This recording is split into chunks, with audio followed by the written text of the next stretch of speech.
One of the many things that comes to mind with Ben Franklin is incredible time management.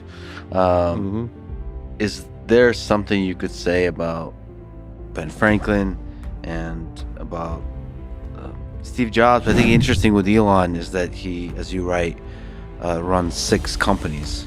7, I mean, it depends how you count. Starlink is its own thing. I don't know.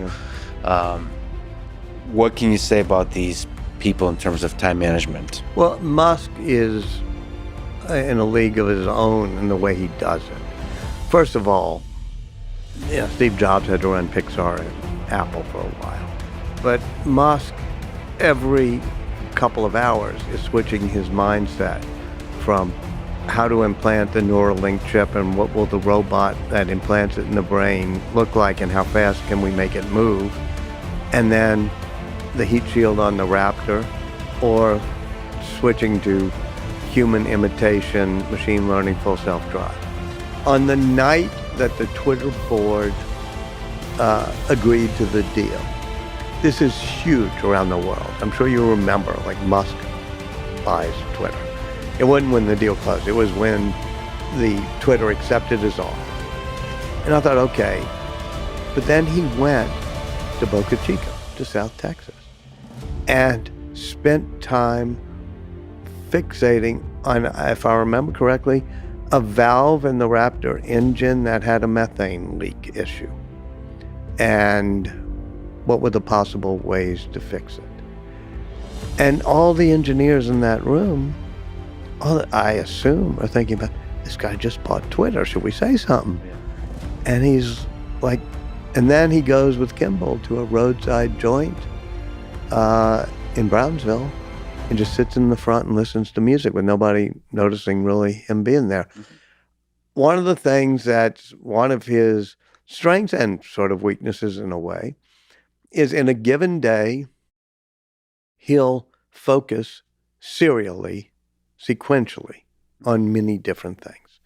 He will worry about uploading video onto X.com or the payment system, and then immediately switch over to some issue with the FAA giving a permit for Starship, or with how to deal with Starlink and the CIA. And when he's focused on any of these things, you cannot distract him.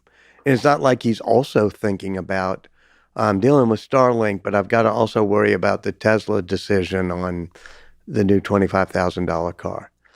Now, he'll, in between these sessions, process information, then let off steam. And for better or worse, he lets off steam by either playing a friend in Polytopia or fire off some tweets, which is often not a healthy thing. But it's a release for him. And he doesn't, I once said he was a great multitasker, and that was a mistake.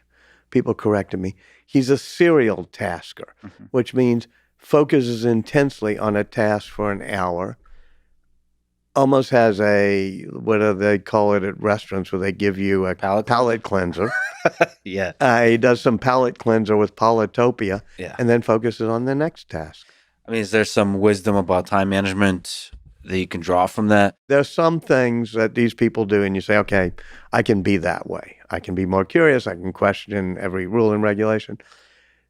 I just don't think anybody should try to emulate Musk's time management style, because it takes a certain set of teams who know how to deal with everything else other than the thing he's focusing on, and a certain mind that can shift, just like his moods can shift.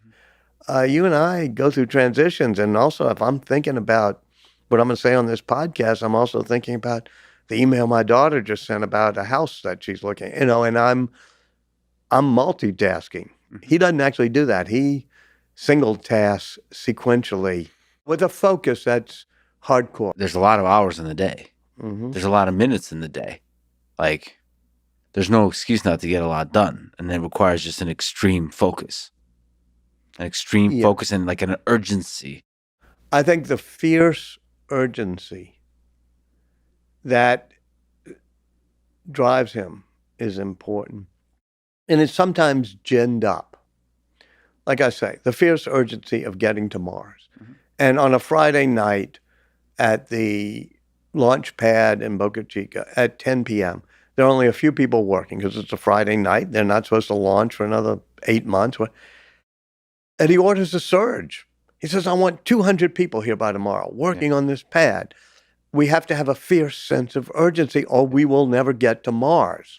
That sense of urgency, is also a vibrancy that's like really taking on life fully. I mean, to me, the lesson is like, even the mundane can be full of this just richness, and like you just have to really take it in intensely. So like the switching enables that kind of intensity because most of us can't hold that intensity in any one task for a prolonged period of time.